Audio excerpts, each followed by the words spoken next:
Good evening. I'd like to ask you a few questions. Annie, is this a good time? Good evening, Jim. I'm just finishing up with some chores. It's all right. How are you doing? Tomorrow you and Stuart will be at home, right? Yes. Stuart, who works in another city, is coming here for a meeting at the head office, so he will be home from tomorrow until Saturday or Sunday. Since it's so important, I'm taking a day off tomorrow too, so we'll both be home all day tomorrow. If you don't mind, I was thinking of showing up too, if that's okay. No problem, but are you coming alone? Yes, I am. You see, as you know, Annie, Stuart hates his mother's meddling terribly. He's resolved to never tell her about this visit. If she finds out, she'll definitely go to see him. She's so nosy. Yes, that's what I've been told too. So that's why I'm bringing it up. I'm going to go out in the morning and say, I'm going to see a local friend of mine who's in the area. Actually, I'm not lying, because I'm really going to meet my friend. I'm going to visit my friend, and then I'm going to see you both for the first time in a long time. Is that okay? I see. No problem. Well then, I'll let Stuart know the plan. Thank you. So tomorrow, after I meet my friend, around 1 p.m., I'll come to your place. Is that all right? Yes, I'll be waiting for you. Annie, I'll need you to do some housework over here tomorrow. Take the day off from work to come. Can you reply? What? Don't say what. Say yes. That's the only acceptable response. Also, when you come here, come by car, not public transit. I'm going to the supermarket, and I'll have lots of heavy groceries. I can't tomorrow. I have important things to do. Huh? Some errand? Are you saying there is something more important than helping your mother-in-law? I just told you the only acceptable response is yes. I'm afraid I can't, even though normally I would. The timing doesn't work for me. Tomorrow's errand is really important to me, and it's my #1 priority. I'm sorry, but I can't help you, Susan. If you could ask me on a different day, we can set something up. But if you ask me out of the blue... It's just a little housework and some shopping. You're not close enough to go there and come back quickly, so it's difficult. Hey, what is it you're doing if an hour and a half out of your day is a hassle? You must be so disorganized or lazy. You really have a hopeless personality, don't you? You are so useless. No matter what you say, there will be no change of plans. Bye now. Hello, Annie. Hello, Jim. I've called Stuart, but I think I'll be arriving there in about 20 minutes. Yes, take your time. I'll be waiting for you. Hey, idiot! What time are you coming over here? I've been waiting until now. I still have all the cleaning and shopping to do. You're the daughter-in-law. You're the one who's supposed to be doing all the housework, and you're the one who left it all undone. So get your ass over here. Come here in half an hour. You'll have to prepare dinner, too. This is your punishment for talking to me like a smartass. I'll let you off with this much, so be grateful and come and do it. Don't be lazy. Come quickly. Oh my God, Susan. I told you I was busy and you ignored me. I told you that my needs as mother-in-law should come first. Not in this situation. You should at least do the housework in your own home yourself. Oh, you're such a moron. You idiot wife. If you can't listen to me, you have no value. Now, divorce my son and get the hell out of my life.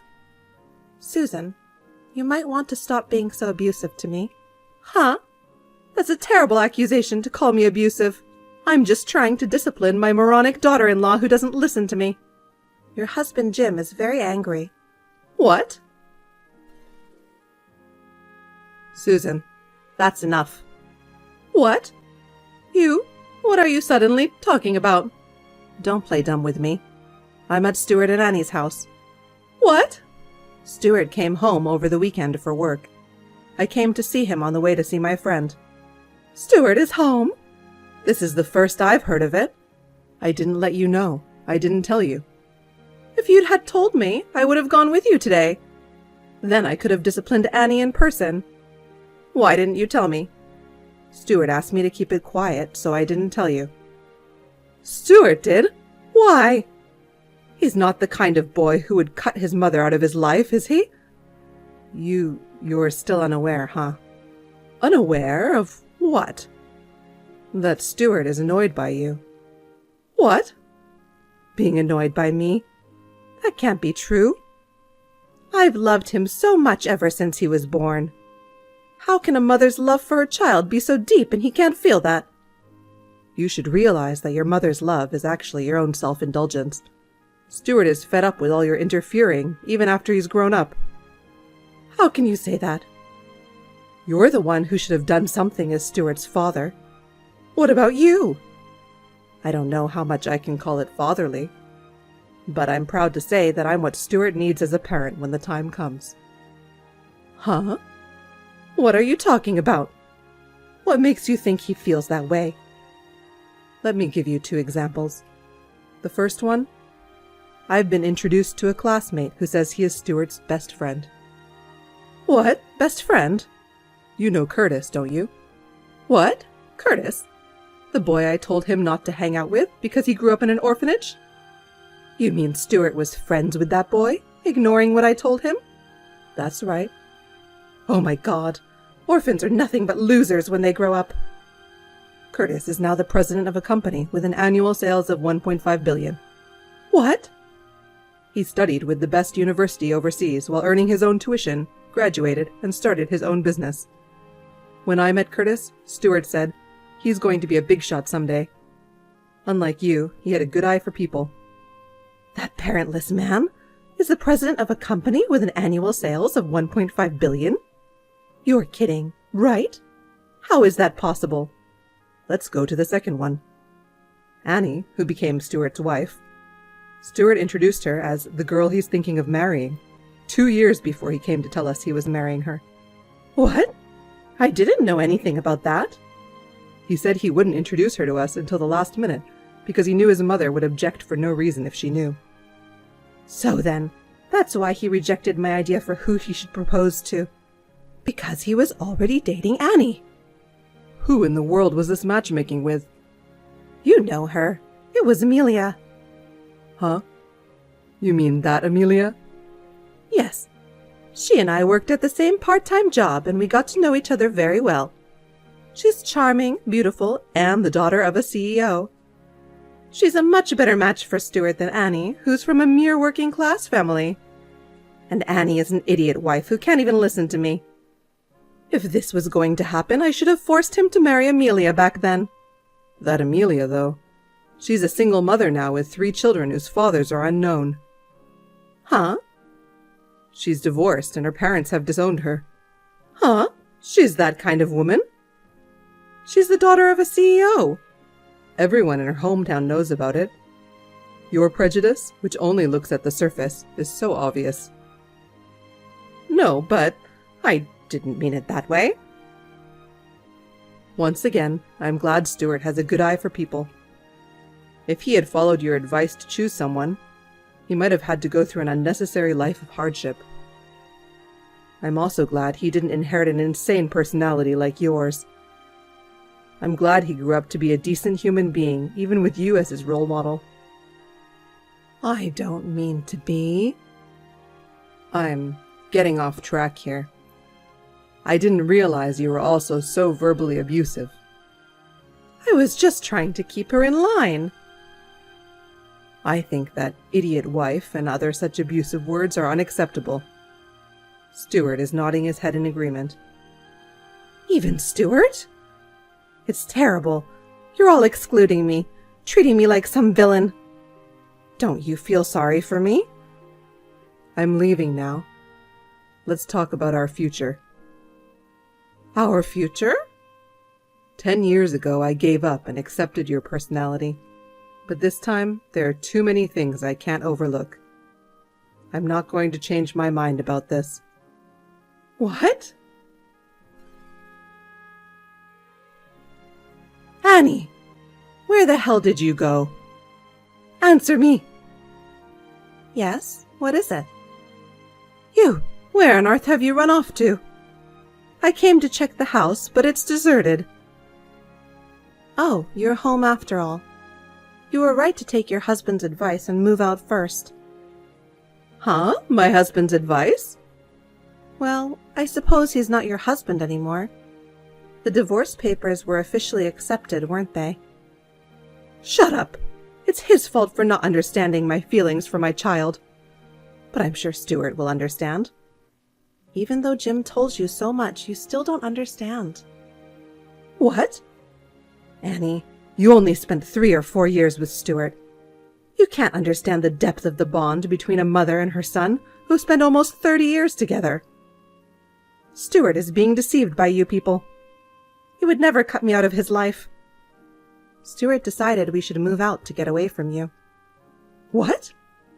To be precise, he decided to take me with him to the city he works in. He took you to live in the city? I decided to go with him because I can work remotely. Well, then, I'll come with you. There's no point in coming. We've already changed the address over here. What? Why didn't you inform me? I'm afraid you might barge in on us, so we've moved. You're trying to separate Stuart and me. No, I'm just following what Stuart decided. I don't believe you. Give me back my little Stuart. Uh-huh. If that's how it is, that's fine with me. As long as you can't understand Stuart's feelings, you might as well think you'll never see him again. Huh? I have nothing more to say. Bye now. Hey, Annie! What did you mean by that?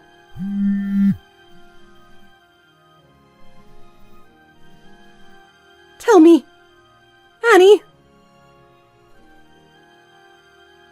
Confident in her absolute love, no one's advice seemed to reach Susan's heart. Stuart has always been troubled by over-interference by his mother. He often consulted his father, his best friend, and me, his wife, about every problem, trying not to lose his common sense. On the day his parents' divorce was finalized, he said, "It's finally over." My father-in-law, Jim, said, "I'm sorry it took so long." After he said that, they both felt relieved. I also felt relieved thinking about everything they had lived through. So my mother-in-law was cut off from both her husband and her son. But then she fell in love with a young man who looked like her son. She spent all the money she had on him, and before she knew it, she was deep in debt. I'm afraid of what happens to people who can't stop themselves, but I have no intention of helping her at all.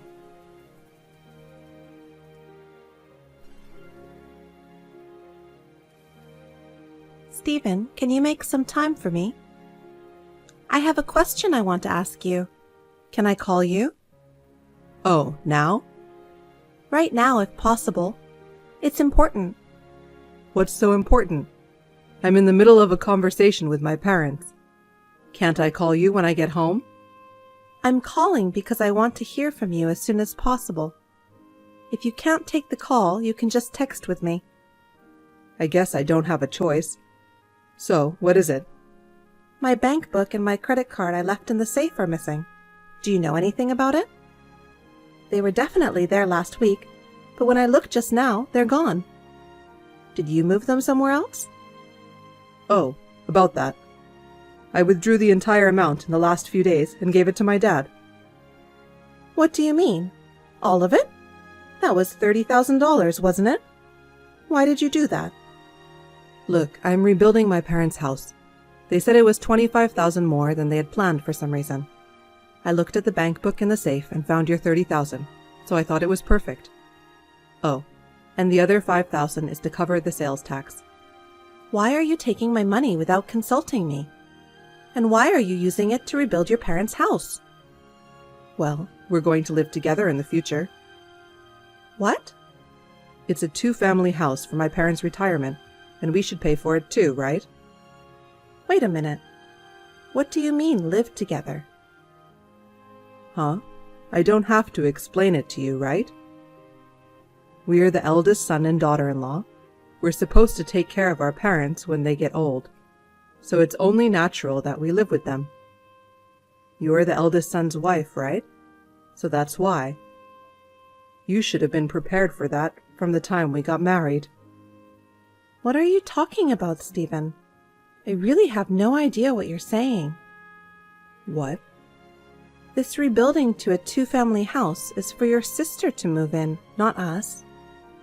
It's so they can live with your sister and her husband. What? Why would you think that? We talked about it when we got together in the summer, right? Your sister's husband, for some reason, wants to leave his parents and move in with yours. So, because of that, we discussed them living with your parents. You said, okay, and kind of gave the go-ahead. Don't tell me you don't remember that. Huh? What's that about?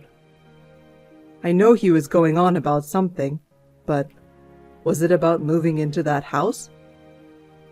I don't remember that at all. I remember you were drunk the whole time, drinking in the middle of the day. So you didn't think anything of it. That's, Your father and mother are more comfortable with their own daughter.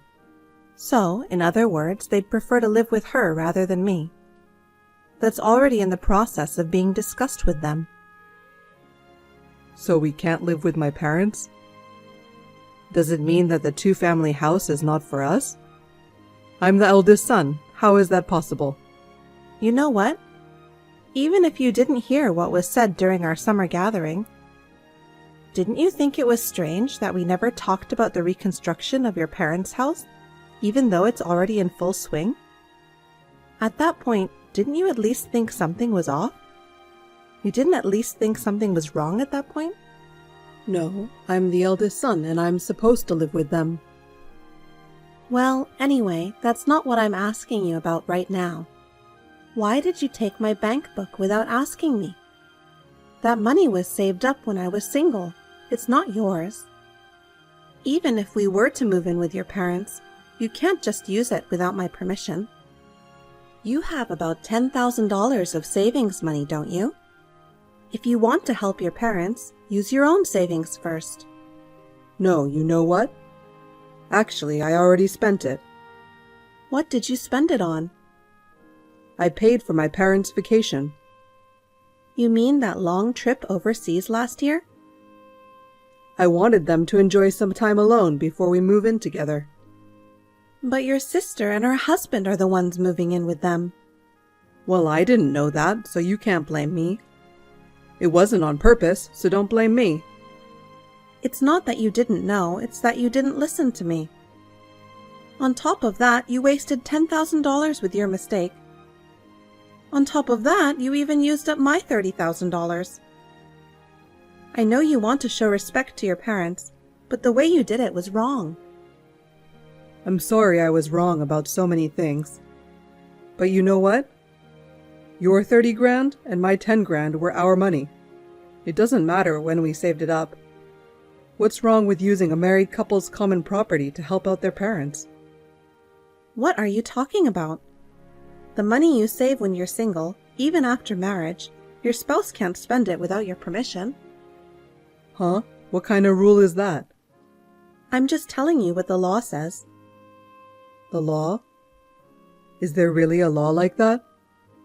The money you saved when you were single is your own property. Just because we're married doesn't mean you can spend my $30,000 without my permission. And I can't spend your $10,000 without your permission either. Do you get it? What's with all this the law crap? Marital duties and respect to parents are more important than those things. Don't you have any feelings for your relatives? Don't you appreciate my devotion to my parents? If you want to use your own money for this devotion, you can do whatever you want. I'm saying I wish you would have consulted me before taking out my money. It was a mistake to give each other our passwords. I think we should just get a divorce. What? Why? I didn't think you were this selfish and stupid. I don't trust you, so I'm going to consult a lawyer. Of course, you'll have to return that $30,000. Hey, calm down. I'll be home soon. Let's talk about this properly. I can't. I'm going to go stay at my parents' house now.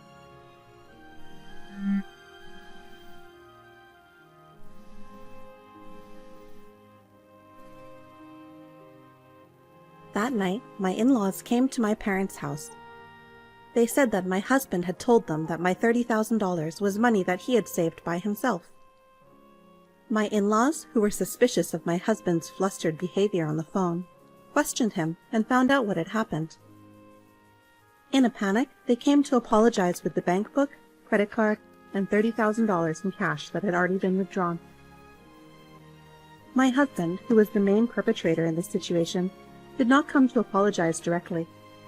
Instead, he took the stance that, "Your money's been returned, so get over it."